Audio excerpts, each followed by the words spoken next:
Hi everyone, this is Amynah, and I am back to read another chapter from the book Matilda.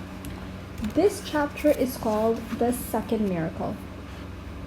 Matilda did not join the rush to get out of the classroom. After the other children had all disappeared, she remained at her desk, quiet and thoughtful.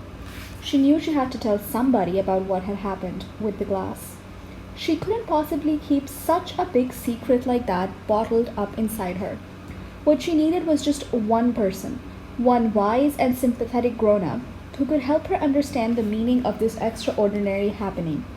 Neither her mother nor her father would be of any use at all. If they believed her story, and it was doubtful that they almost certainly would fail to realize what an astounding event it was that had taken place in the classroom that afternoon. On the spur of the moment, Matilda decided that the one person she would like to confide in was Miss Honey. Matilda and Miss Honey were now the only two left in the classroom. Miss Honey had seated herself at the table and was rifling through some papers. She looked up and said, "Well, Matilda, aren't you going to go outside with the others?" Matilda said, "Please, may I talk to you for a moment?" "Of course you may. What's troubling you?" "Something very peculiar happened to me, Miss Honey." Miss Honey became instantly alert. Ever since the two disastrous meetings she had had recently about Matilda, the first with the headmistress and the second with the dreadful Mr. and Mrs. Wormwood, Miss Honey had been thinking a great deal about this child and wondering how she could help her. And now, here was Matilda sitting in the classroom with a curiously exalted look on her face and asking if she could have a private talk. Miss Honey had never seen her look so peculiar before. "Yes, Matilda," she said. "Tell me what has happened to you that is so peculiar." "Miss Trunchbull isn't going to expel me, is she?" Matilda asked. "Because it wasn't me who put that creature in her jug of water. I promise you it wasn't." "I know it wasn't," Miss Honey said. "Am I going to be expelled?" "I think not," Miss Honey said. "The headmistress simply got a little overexcited, that's all." "Good," Matilda said, "but that's not what I wanted to talk to you about. I want to talk to you about the glass of water with the creature in it. You saw it spilling all over Miss Trunchbull, didn't you?" "I did indeed." "Well, Miss Honey, I didn't touch it. I never went near it." "I know you didn't," Miss Honey said. "You heard me telling the headmistress that it couldn't possibly have been you." "But it was me, Miss Honey," Matilda said. "That's exactly what I want to talk to you about."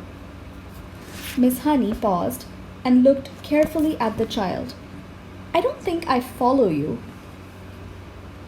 "I got so angry at being accused of something I hadn't done that I made it happen." "You made what happen, Matilda?" "I made the glass tip over." "I still don't understand what you mean, Matilda," Miss Honey said gently. "I did it with my eyes. I was staring at it and wishing it to tip, and then my eyes went all hot and funny, and some sort of power came out of them, and the glass just toppled over." Miss Honey continued to look steadily at Matilda through her steel-rimmed spectacles, and Matilda looked back at her just as steadily. "I'm not following you, Matilda." "Do you mean you actually willed the glass to tip over?" "Yes, with my eyes." Miss Honey was silent for a moment. She did not think that Matilda was meaning to tell a lie. It was more likely that she was simply allowing her vivid imagination to run away with her. "You mean you were sitting where you are now, and you told the glass to topple over, and it did?" "Yes, something like that." "If you did that, then it is not just about the greatest miracle anyone has ever performed. It's the greatest miracle anyone has performed since the time of Jesus." "I did it, Miss Honey." It is extraordinary, thought Miss Honey, how often small children have flights of fancy like this. She decided to put an end to it as gently as possible. "Could you do it again?" she asked, but not unkindly. "I don't know, but I think I might be able to." Miss Honey moved the now empty glass to the middle of the table. "Should I put water in it?" she asked, smiling a little. "I don't think it matters," Matilda said. "Very well, go ahead and tip it over." "It may take some time." "Take all the time you want," Miss Honey said. "I'm in no hurry." Matilda, sitting in the second row about 10 feet away from Miss Honey, put her elbows on the desk and cupped her face in her hands, and this time she gave the order right at the beginning. "Tip, glass, tip," she ordered, but her lips didn't move and she made no sound. She simply shouted the words inside her head, and now she concentrated the whole of her mind and her brain and her will up into the eyes, and once again, but much more quickly than before, she felt the electricity gathering, and the power was beginning to surge, and the hotness was coming into the eyeballs, and then the millions of tiny invisible arms with hands on them were shooting up toward the glass, and without making any sound at all, she kept on shouting inside her head for the glass to go over. She saw it wobble, then it tilted, then it toppled right over and fell with a tinkle on the tabletop not 12 inches from Miss Honey's folded arms. Miss Honey's mouth dropped open and her eyes stretched so wide you could see the whites all round. She didn't say a word. She couldn't. The shock of seeing the miracle she performed had struck her dumb. She gaped at the glass, leaning well away from it now, as though it might be a dangerous thing. Then slowly she lifted her head and looked at Matilda.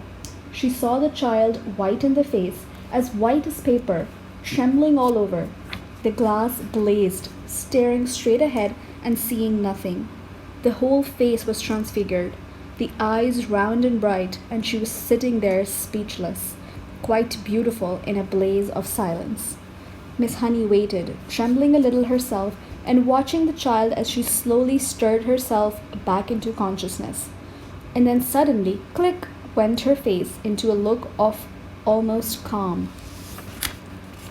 "I'm all right," she said and smiled. "I'm quite all right, Miss Honey, so don't be alarmed." "You seemed so far away," Miss Honey whispered. "Oh, I was. I was flying past the stars on silver wings. It was wonderful," Matilda said.